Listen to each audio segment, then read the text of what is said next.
Hello everyone. In the following poetry lesson, I will be covering the poem An African Elegy by Ben Okri.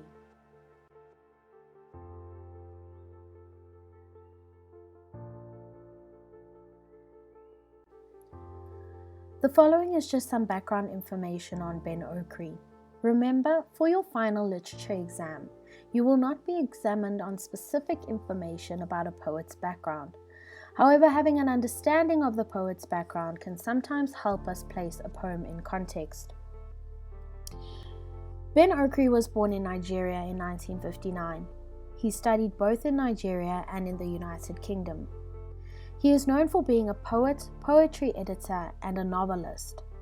Ben Okri has worked for the BBC and has won the Booker Prize for fiction.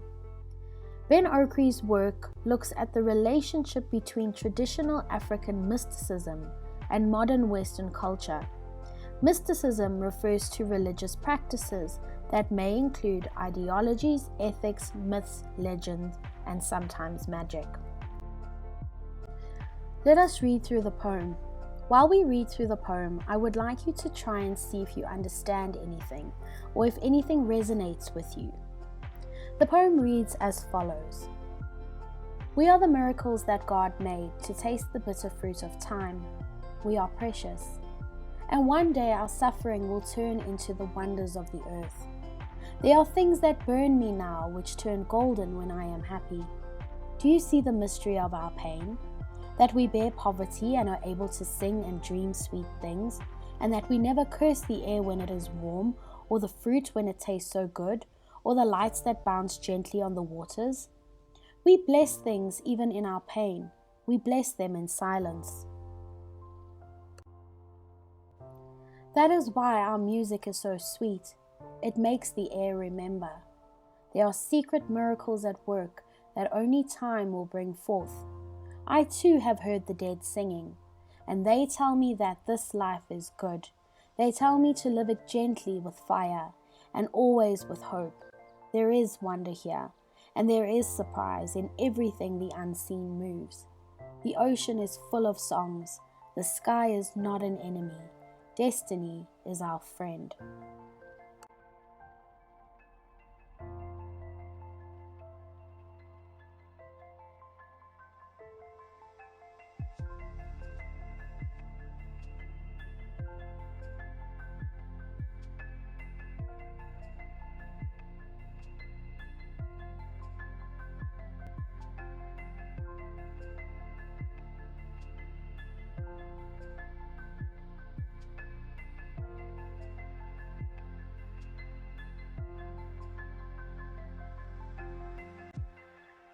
Considering the title of a poem can sometimes give us an indication about the context or the subject matter of the poem.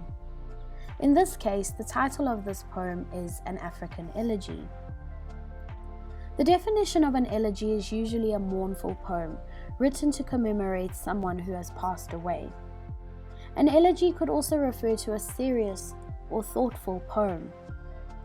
In this case, the title indicates that the poem deals with serious matters such as grief and pain.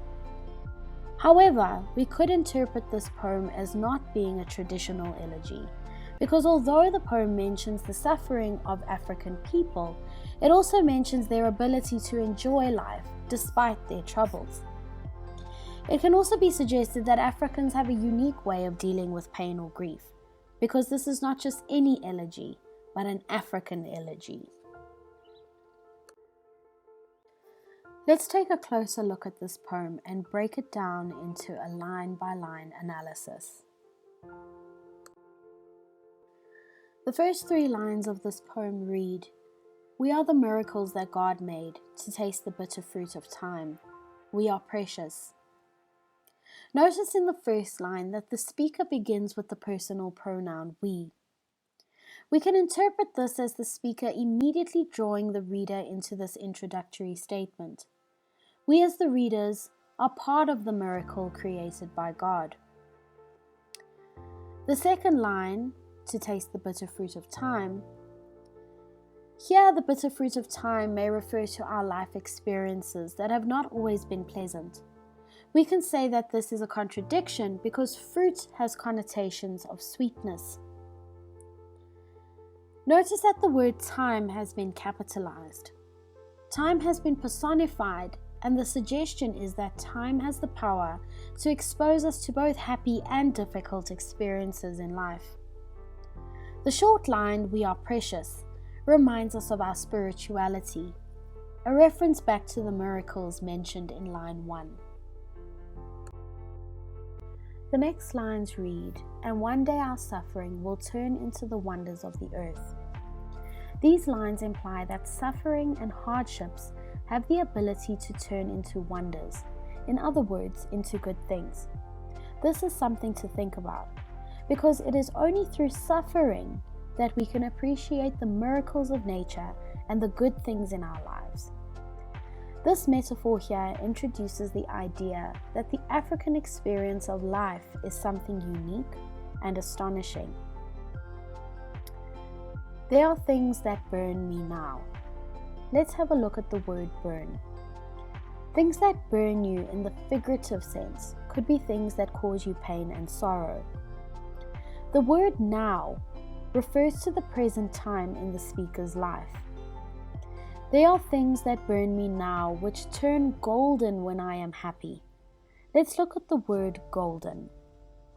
We associate things that are golden with value. In other words, something valuable will emerge from the suffering. The hardship experienced by the speaker is temporary and will turn golden when he is happy. This is something else to consider. Suffering will ultimately allow us to grow into something better. The next 3 lines of the poem read, "Do you see the mystery of our pain? That we bear poverty and are able to sing and dream sweet things?" Let us consider the word mystery. The use of this word may indicate that often our experiences in life are unexplainable. However, the speaker wants us to remain optimistic that one day the mystery of our pain and suffering will be revealed to us. We can say the mystery of life is that hope allows us to dream of a better future, regardless of the circumstances. What type of question do we have in this line? Yes, we have a rhetorical question, and this could be interpreted as the speaker reminding us that it is not necessary to question and search for meaning in life. In the next line, "that we bear poverty and are able to sing and dream sweet things," consider the word bear.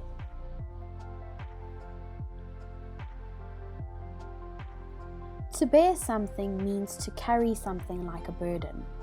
As African people, we carry poverty as a burden, but that we are able to sing and dream sweet things shows a sense of endurance despite life's difficulties. And that we never curse the air when it is warm, or the fruit when it tastes so good, or the lights that bounce gently on the waters. We bless things even in our pain. We bless them in silence. In this stanza, you will notice that each negative idea is countered by a positive reaction. And that we never curse the air when it is warm. Let's take a look at the phrase, "curse the air." The word curse reminds one of the profanities one may use when one's life isn't going one's way. Cursing the air would be like cursing God, projecting anger onto God in difficult times. Or when the fruit tastes so good. What figure of speech do we have in this line? We can say this is a metaphor. Life is compared to fruit. We don't curse our lives when they are good. Or the lights that bounce gently on the waters. We can interpret this line that as long as life is flowing in a way that ensures happiness, we stay hopeful and optimistic. We bless things even in our pain. We bless them in silence.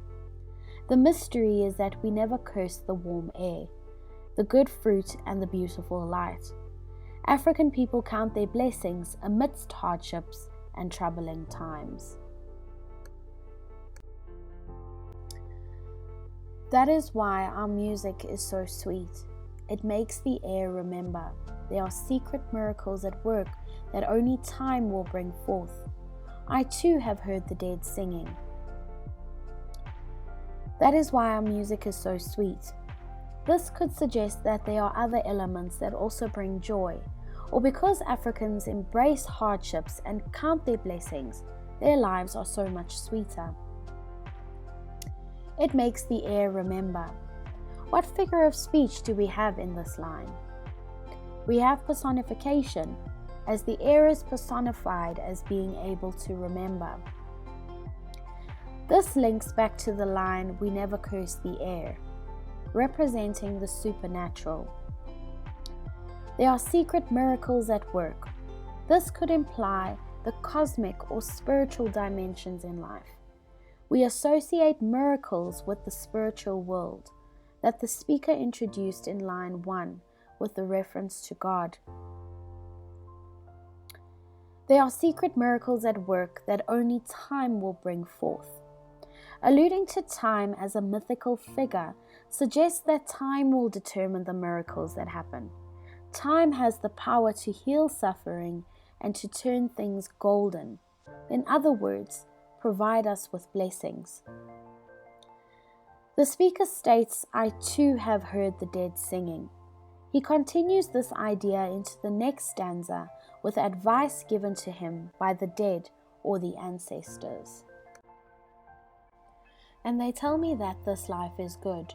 They tell me to live it gently with fire, and always with hope. There is wonder here." Consider the word "they." The word "they" refers to the dead, in other words, to the ancestors mentioned in the previous line. In African culture, a lot of respect is given to the ancestors. The line stating "this life is good" is ironic, as the speaker mentioned previously the suffering and poverty experienced by the African people. In the next line, consider the word "fire." Here this word refers to passion. The word "hope" suggests that a desire for change will bring hope. There is wonder here.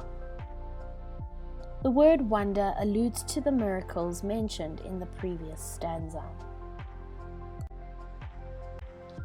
The next 3 lines read as follows: "And there is surprise in everything the unseen moves. The ocean is full of songs." Consider the word "surprise." The word "surprise" refers back to the miracles and wonders of life. The unseen moves could refer to the miracles that are hidden. The ocean is described as being full of songs. The ocean is vast, and here this could refer to the vastness of the world. Songs could be interpreted as various life experiences. In other words, life is filled with a vast number of different encounters. We can take this line a step further. We can say that the ocean is being compared to sweetness of music, as mentioned previously in the poem. Perhaps this sweet music or songs will eliminate the bitterness or life's difficult experiences, and in this vastness, the possibilities for positive outcomes are endless. The last 2 lines of this poem read, "The sky is not an enemy, destiny is our friend." The word "sky" could be interpreted as a symbol of hope. We will not know what lies beyond the sky. The sky also represents the heavens, in other words, God. Some believe that after death, the soul will leave the physical body and ascend to the heavens to be with God. If the sky represents God, then God is not an enemy. Often when things go wrong, we blame or curse, but we don't do these things when things go as we want them to go. This encourages us to embrace life's difficulties. The last line of the poem, "Destiny is our friend." This metaphor shows us that we will never know what lies ahead. It is our choice to trust and treat destiny as a friend. Perhaps, according to the speaker, this is how African people choose to embrace their lives, by putting trust in God and destiny through both good times and times of trouble. Now that we have gone through each line, let us discuss the form and structure of this poem. Most times this can be established by merely looking at what is presented in front of you. An African elegy consists of 6 stanzas that contain 5 lines each.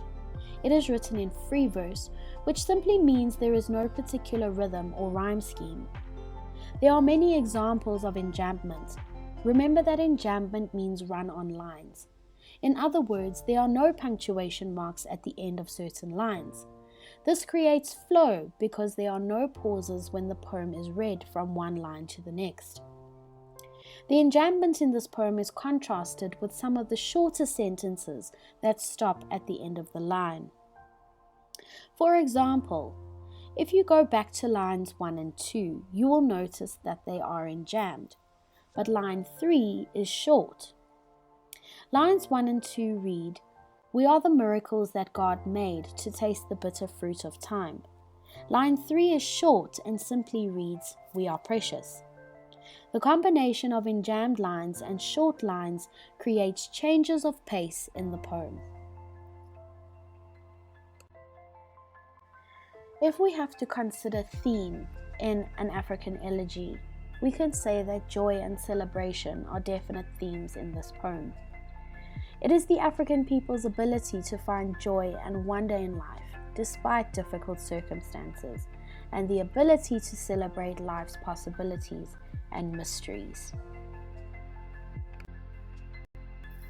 Diction refers to choice of words. Oftentimes in your literature exam, a question on diction will also ask you to comment on tone. These two concepts go hand in hand as the poet's choice of words, the diction, creates the tone of the poem.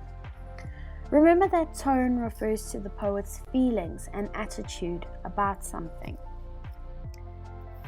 Examples of words indicating the painful experiences in the poem include words like bitter fruit, suffering, burn, bare poverty, curse, and pain. However, the positive words outnumber the negative words.